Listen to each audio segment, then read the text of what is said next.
नमस्कार साथियों, आपने एनसीईआरटी के बारे में अवश्य सुना होगा। आखिर यूपीएससी एस्पिरेंट्स एनसीईआरटी को इतना महत्व क्यों देते हैं?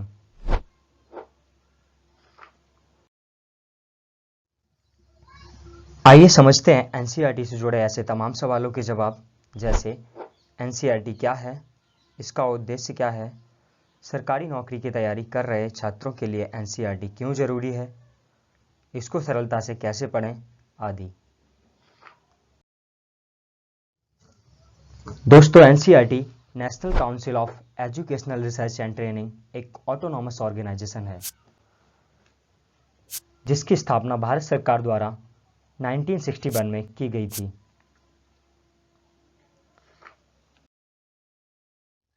जिसका उद्देश्य स्कूली शिक्षा में गुणात्मक सुधार के लिए नीतियों एवं कार्यक्रमों पर केंद्र और राज्य सरकारों को सहायता और सलाह देना, स्कूली शिक्षा में रिसर्च को बढ़ावा देना, इनोवेटिव लर्निंग टेक्निक्स को डेवलप करना, स्टूडेंट्स के आईक्यू के अनुसार दिलचस्प, सरल और सीखने में आसान पाठ्यक्रम डिजाइन करना।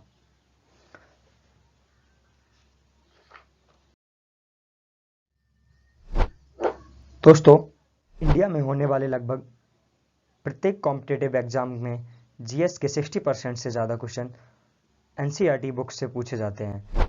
यूपीएससी सिविल सर्विसेज के बिगिनर एस्पिरेंट्स के लिए एनसीईआरटी काफ़ी महत्वपूर्ण मानी जाती है, क्योंकि लगभग 30 to 45% क्वेश्चन प्रीलिम्स में डायरेक्टली एनसीईआरटी से पूछे जाते हैं और मेंस के लगभग 40% सिलेबस की कमांड कॉन्सेप्चुअल क्लैरिटी एनसीईआरटी से होती है।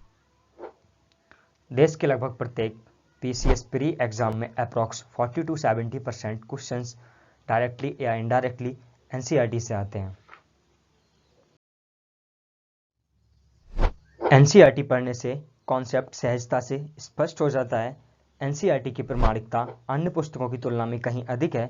एनसीईआरटी को सिंपल टू मॉडरेट डिजाइन किया गया है, इसलिए तैयारी शुरू करने का ये सबसे आसान तरीका भी है। चलिए एक आसान से उदाहरण से समझते हैं। मान लीजिए आपको एक भव्य इमारत का निर्माण कराना है, तो क्या आप बिना फाउंडेशन सुपर स्ट्रक्चर बनाना शुरू कर देंगे? नहीं ना। जिस प्रकार बिना फाउंडेशन बिल्डिंग नहीं बन सकती, ठीक इसी प्रकार बिना एनसीईआरटी पढ़े आपकी आईएएस रूपी भव्य इमारत बनना मुश्किल है। एनसीईआरटी इसके फाउंडेशन को मजबूत करती है। सिलेबस इसके स्ट्रक्चर को कवर करता है और आंसर राइटिंग एक बिल्डिंग की फिनिशिंग के समान है।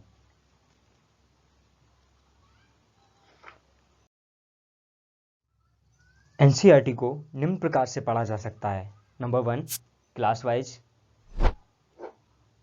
Number 2 subject wise, number 3 topic wise.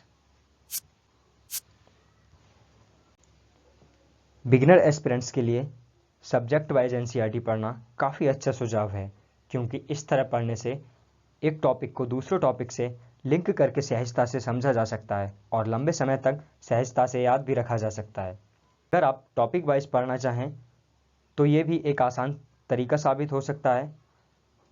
इसके लिए पहले प्रीवियस ईयर क्वेश्चंस या सिलेबस के अनुसार टॉपिक को रैंडमली चूज करें और अब इस टॉपिक से रिलेटेड कंटेंट को 6th to 12th एनसीईआरटी से पढ़ें। प्रत्येक चैप्टर के पीछे दिए गए ऑब्जेक्टिव एंड सब्जेक्टिव क्वेश्चंस का अभ्यास करें। अगर आप सभी क्वेश्चंस को सॉल्व कर पा रहे हैं तो आपका चैप्टर या टॉपिक अच्छी तरह रेडी हो गया है। अक्सर बिगिनर एस्पिरेंट्स इस कंफ्यूजन में रहते हैं कि कौन सी एनसीईआरटी पढ़ें, ओल्ड या न्यू। दोस्तों, दोनों ही प्रकार की एनसीईआरटी अच्छी है और दोनों में ही बेसिक इन्फॉर्मेशंस है। ओल्ड एनसीईआरटी फैक्चुअल और डायरेक्ट कॉन्सेप्ट बेस्ड है, जबकि न्यू एनसीईआरटी थीम बेस्ड है।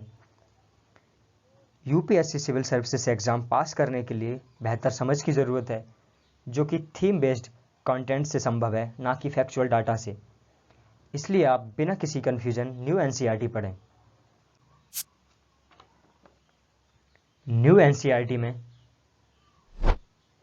History 6 to 12th, polity 6 to 12th, geography 6 to 12th, economy 9th to 12th और general science 9th and 10th। इसके अलावा जनरल साइंस के कुछ महत्वपूर्ण चैप्टर्स हैं जो इस प्रकार हैं।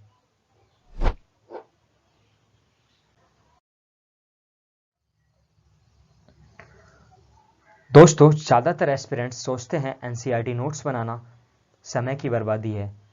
प्रत्येक एस्पिरेंट्स के लिए ऐसा मानना उचित नहीं है। अगर आप तैयारी के शुरुआती फेज में हैं और आपके पास पर्याप्त समय है तो आप नोट्स ज़रूर बनाएं, जिससे आपकी लेखन कला का विकास होगा, जिसका लाभ आपको मेंस में मिलेगा। अगर आप 1-2 साल से तैयारी कर रहे हैं और बेसिक कीवर्ड्स की समझ बेहतर है तो आप एनसीईआरटी नोट्स बनाने से बच सकते हैं। हो सके तो point wise important short notes बना लें।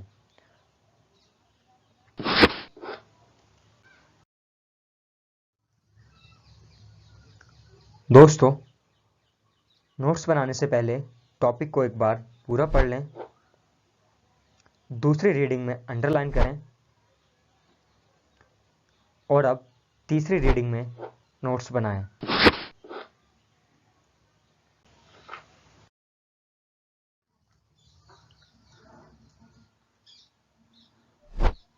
कुछ एस्पिरेंट्स डे 1 से ही आंसर राइटिंग करने लगते हैं। दोस्तों, मेंस आंसर राइटिंग प्रैक्टिस करने से पहले एनसीईआरटी चैप्टर्स के ऑब्जेक्टिव एंड सब्जेक्टिव क्वेश्चंस का अभ्यास करें।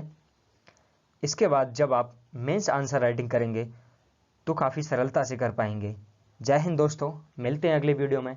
Bye bye.